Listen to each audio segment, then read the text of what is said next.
France, 1942. The country that had once stood as a beacon of liberty, equality, and fraternity had been brought to its knees. German jackboots rang on Parisian cobblestones. The swastika flew from the Eiffel Tower. The Vichy government, a puppet regime of broken men, collaborated with the occupiers, signing away the dignity of an entire nation in exchange for the illusion of order. For ordinary French citizens, daily life under Nazi occupation was a slow suffocation. Curfews. Rationing. Arbitrary arrests. Jewish neighbors disappearing in the night. The Gestapo operating from requisitioned hotels, their black cars parked outside buildings where screams sometimes escaped through the walls. But France was not entirely broken. Beneath the surface of compliance, something burned. In farmhouses and wine cellars, in forest clearings and city back rooms, men and women were organizing. They called themselves the Resistance. They had no uniforms, no official rank, no air support, no tanks. What they had was fury and a willingness to die for the country the Germans had stolen from them. This is the story of what that fury produced. It is not a comfortable story. It is not a clean story. It is the story of occupied people pushed past every human limit, and what happened when they finally pushed back.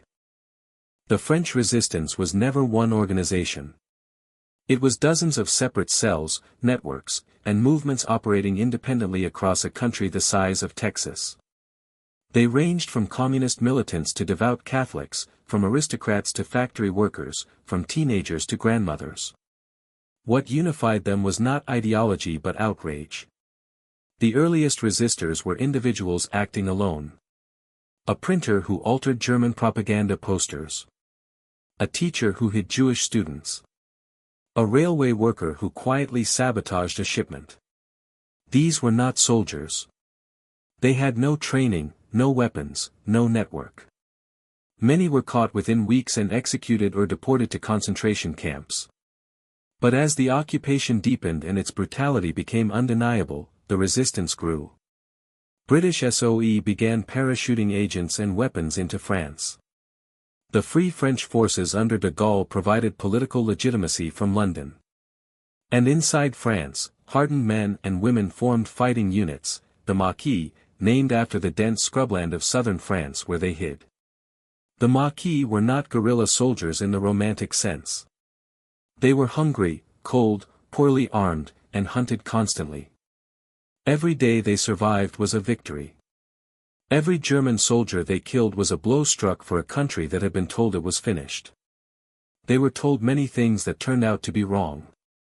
To understand what drove the resistance to the extremity of mass execution, you must understand what the Nazi occupation looked like on the ground, not as abstraction, but as daily lived reality for French men and women. The Germans arrived in June 1940 with a carefully constructed system of control. The country was divided into zones. The northern zone, including Paris, was under direct German military administration. The southern zone was nominally governed by Vichy until November 1942, when the Germans occupied it entirely following the Allied landings in North Africa. Reprisals were a cornerstone of Nazi occupation policy. For every German soldier killed by the resistance, the occupiers would execute a ratio of French civilians, sometimes 10 to 1, sometimes 50 to 1. Entire villages were burned. Hostages were taken from town squares and shot in public to discourage further resistance activity. This policy of collective punishment was designed to turn the French population against its own fighters. And in some places, it worked. Ordinary citizens, terrified for their families, sometimes informed on resistance members to avoid reprisals. The SS and Gestapo ran a parallel system of terror, arrests, torture, deportations. The notorious Klaus Barbie in Lyon became a symbol of what the occupation meant at its worst. His methods were not exceptional. They were policy. By 1943, the Maquis had evolved from scattered bands of fugitives into something more organized and dangerous. The introduction of forced labor conscription, the service du travail obligatoire, that sent young French men to work in German factories had the unintended consequence of driving thousands into the forests rather than onto German trains. These men arrived at Maquis camps with nothing. They had to be fed, housed, armed, and trained in conditions of constant danger. Local farmers supplied food when they could. Weapons came from SO airdrops, from raids on German supply convoys, from sympathetic gendarmes who looked the other way. Training was improvised and brutal. Men who had been bakers and schoolteachers 3 years earlier were learning to set ambushes, build explosives, and kill silently. The psychological transformation was total. These were not soldiers gradually hardened by military culture. They were civilians who had been broken open by occupation and rebuilt as fighters. The leadership of Maquis units varied wildly. Some commanders were former military officers with real tactical training. Others were political organizers with more ideology than strategy. A few were simply the toughest and most ruthless men in the group, followed because in the forest, toughness was its own kind of authority. Into this world of hunger, cold, fear, and hardening purpose came the events that would produce one of the war's most disturbing and debated episodes. The unit of 47 German soldiers at the center of this story was not SS, historical accounts identify them as Wehrmacht, regular German army troops assigned to occupation duties in a rural sector of southern or central France. The exact location varies depending on the source. Some place it in the Dordogne. Others in the Haute-Loire. The deliberate vagueness of resistance records, kept minimal to prevent capture and interrogation, makes precise reconstruction difficult. What the historical record does establish is the sequence of events that preceded the execution. The German unit had been conducting anti-partisan operations, sweeps through villages and farmland designed to root out resistance fighters and their civilian supporters. Houses were searched and ransacked. Men of fighting age were detained for questioning.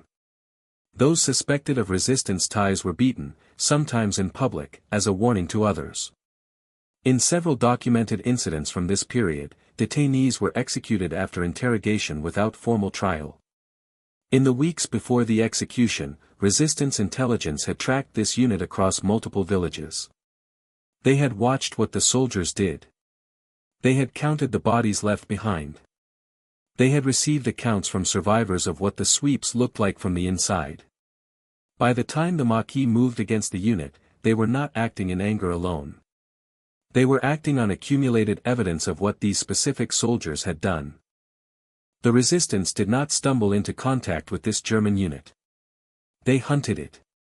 The operation that ended with the execution of 47 soldiers was the product of days of preparation, surveillance, and internal debate within the Maquis command structure. Not everyone agreed with the plan. Within the resistance cell responsible, there were voices urging caution, arguing that an operation of this scale would trigger massive reprisals, that entire villages would burn in response, that the cost in civilian lives would outweigh any tactical gain. The commander overruled these objections. His argument was simple: the reprisals would come regardless. The Germans did not need a provocation to murder French civilians. They were already doing it. Waiting for a moment of lesser consequence was waiting for something that would never come. The trap was set with limited resources. A road. A choke point. A hillside with sufficient cover. Men positioned before dawn, shivering in the underbrush, waiting for the sound of German boots on the road below. The Germans walked into it in the early morning. Some accounts say they were on foot patrol. Others describe vehicles disabled by an initial attack. What all accounts agree on is that the engagement was brief. The Germans, outnumbered and caught completely by surprise, were overwhelmed quickly. 47 men. Disarmed. Some wounded. Sitting or kneeling in a field, or gathered in a farmyard. Their weapons had been taken. Their officers, if any survived the initial engagement, had been separated. They were prisoners. Under the Geneva Conventions, these men were now entitled to protection as prisoners of war. They should have been held, fed, and eventually transferred to Allied custody. The resistance knew this. Several Maquis leaders had military backgrounds and understood the conventions clearly. The debate that followed the capture lasted somewhere between minutes and hours, depending on the source. It was not a unanimous decision. By multiple accounts, at least some of the resistance fighters objected to what was being proposed. They argued for holding the prisoners. They argued for using them as leverage. They argued that executing disarmed men was not war, it was something else. But the commander held a different accounting. He had watched what these men, or men exactly like them, had done to French villages. He had names of the dead. He had a list. And he had men around him who had lost family members and friends to German reprisal killings. The debate ended. A decision was made. The execution of the 47 German soldiers was carried out by the Maquis unit in the field, without formal tribunal, without written orders, and without the presence of any Allied military authority. It was a field execution, the kind of act that falls into the blurred and terrible space between war and murder that occupations always produce. The fighters who carried out the executions were not professional soldiers performing a calculated military action. They were men who had been living in the forest for months, driven by grief and hatred, acting on a command given in the heat of a war that had stripped away every normal moral boundary. Several accounts mention that some of the resistance members refused to participate. They stood back. They watched. Post-war testimonies from surviving Maquis members described the aftermath as deeply disturbing even to the men who had ordered and carried it out. There was no celebration. By multiple accounts, what followed the executions was silence, the particular silence of men who have done something they know cannot be undone, and are not entirely sure it should have been done. The bodies were buried in a location kept secret, in part to prevent German discovery and in part because the Maquis leadership understood that what had occurred would require explanation when the war ended and the accounting began. The Germans knew almost immediately that something had happened to the unit. A patrol that fails to report, vehicles that don't return, in the tight logistical structure of occupation forces, absences are noticed quickly. Search parties went out within hours. When they found evidence of what had occurred, the response was exactly what the resistance members who had argued against the operation had feared. German command ordered reprisals. The reprisal system was structured.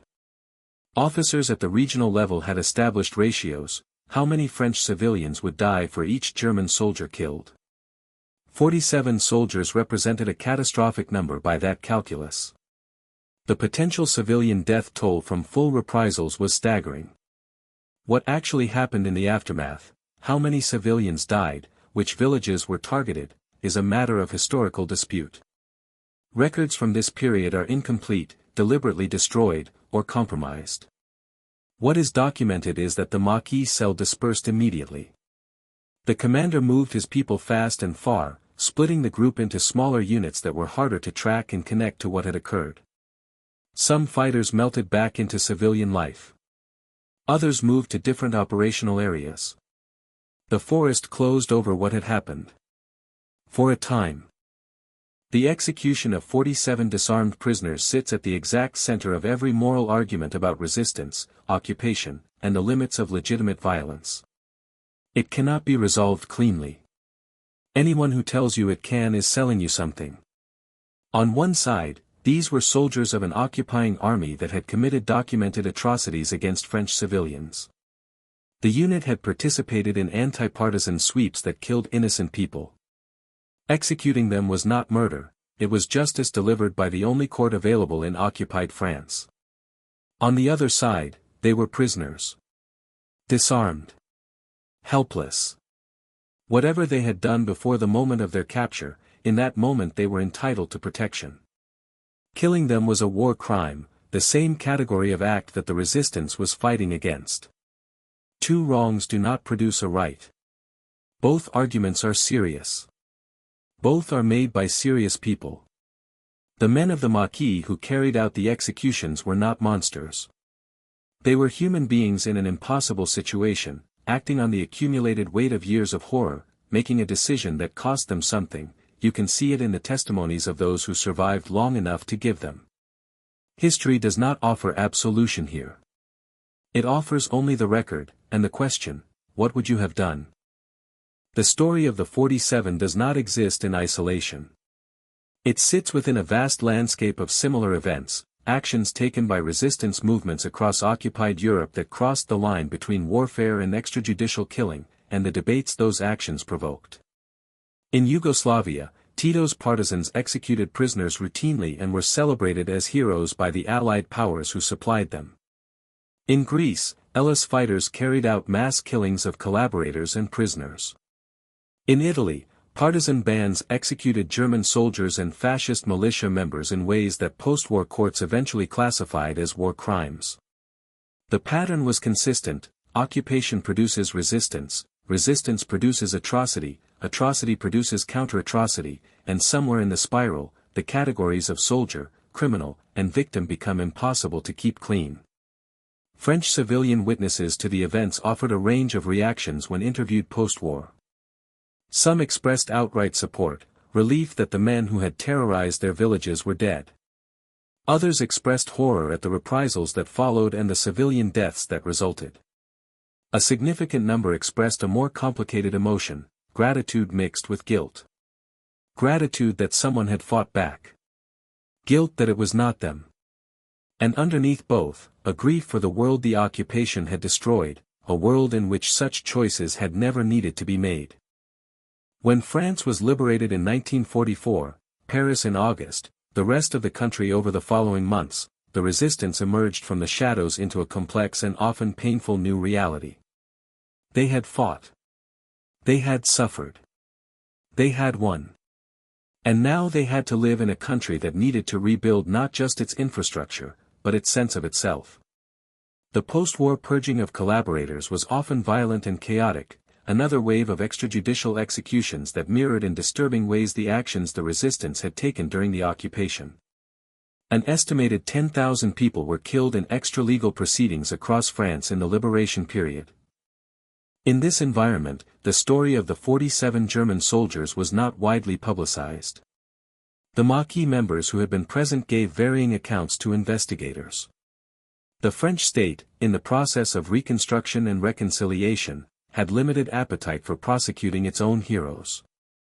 Privately, many of the men involved spent the rest of their lives carrying the weight of what had occurred. Several post-war memoirs allude to the event without naming it directly. The silence around it was not the silence of men proud of what they had done. It was the silence of men who understood that what they had done existed in a space beyond pride or shame, in the place where war takes everything human and leaves something harder and stranger in its wake. In the decades following World War II, international law was extensively revised and strengthened in direct response to the atrocities of the conflict. The Geneva Conventions of 1949 established clearer protections for prisoners of war and civilian populations. The Nuremberg Principles codified what constituted crimes against humanity and war crimes. Under the framework established by these post-war legal instruments, the execution of the 47 German soldiers would almost certainly qualify as a war crime. Prisoners of war, once disarmed and in custody, cannot lawfully be executed without individual trial and due process. The fact that the soldiers may have themselves committed war crimes does not legally justify summary execution, it creates an obligation to prosecute them through proper channels. This is the law. It is important. It exists because human beings in conditions of extreme stress and grief make decisions that history later judges harshly, and rules are needed precisely for the moments when following them is most costly. The post-war legal architects knew about the Maquis. They knew about the partisans. They knew about the endless chain of occupation, resistance, atrocity, and counter-atrocity. They wrote the rules anyway, because without rules, the spiral never ends. The 47 soldiers were killed in violation of the law. That fact does not resolve the moral question. It simply states the legal one, clearly and without comfort. Stories like the execution of the 47 German soldiers occupy a particular and uncomfortable place in the memory of nations. They are true, but they complicate the narratives that nations prefer to tell about themselves. France after the war needed heroes. It needed a story of resistance and glory and liberation. It did not need stories that raised questions about the behavior of its heroes. This is not unique to France. Every nation that fought in World War II has its collection of actions not taught in schools, not commemorated on monuments, not included in the official narrative of righteous victory. The gap between the war as it was and the war as it is remembered is everywhere vast. The resistance in France was genuinely heroic. Its members risked and gave their lives for their country and for the broader cause of human freedom against fascist tyranny. That is real, and it should be honored. But honoring resistance fighters does not require pretending they were saints, or that the conditions they operated in did not sometimes produce actions that fall outside the boundaries of what we are comfortable celebrating. The execution of 47 prisoners is part of the real history of the French resistance, not the whole of it, not the defining act, but a part. Remembering it fully, with all its moral complexity, is not a betrayal of the people who fought. It is the only form of memory that truly honors them. The fields of France are peaceful now. The stone villages that were searched and burned and grieved over have been rebuilt. The forests where the Maquis hid have grown back over the paths they walked, the camps they built, the places where they buried what they could not explain. The men who carried out the execution of the 47 German soldiers are almost certainly all dead now. Some went on to live long, ordinary lives, farmers, teachers, mechanics, fathers and grandfathers who never spoke of what they had done in the forest.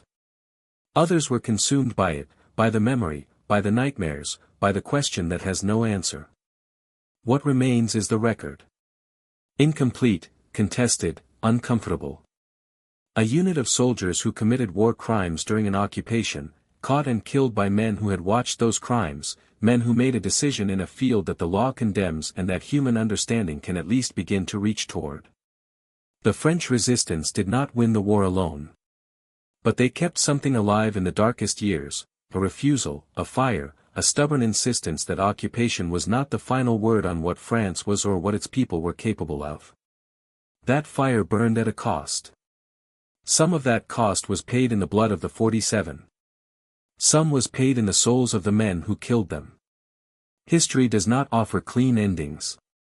It offers only the truth of what happened, and the responsibility to look at it steadily, without flinching, and without pretending it was simple.